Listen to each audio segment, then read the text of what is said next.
Edappadi பழனிசாமியின் car கண்ணாடி உடைக்கப்பட்டு தற்பொழுது பெரும் பரபரப்பு ஏற்படுத்தி இருக்கிறது. அதிமுகவில் தற்பொழுது ஒற்றை தலைமை 3 ஆண்டுகளாக நடைபெற்று கொண்டிருந்தது. இதில் அதிமுகவின் பொதுச் செயலாளர் எடப்பாடி பழனிசாமி தான் என்று தேர்தல் நடத்தி மேலும் நீதிமன்றத்தின் மூலமாக உத்தரவுகளையும் பிறப்பித்தது.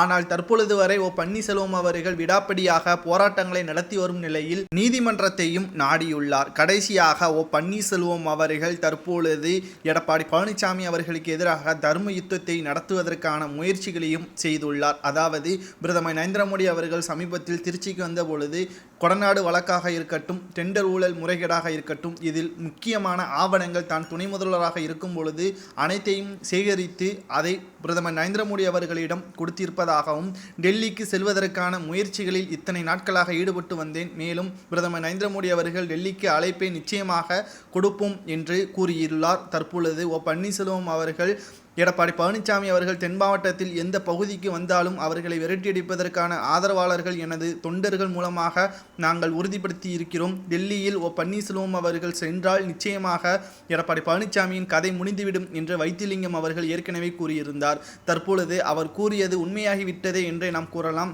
தென் மாவட்டங்களில் குறிப்பாக மதுரைக்கு சென்ற எடப்பாடி பழனிசாமி அவர்களின் கார் கண்ணாடி உடைக்கப்பட்டு பெரும் பரபரப்பு ஏற்படுத்தியிருக்கிறது.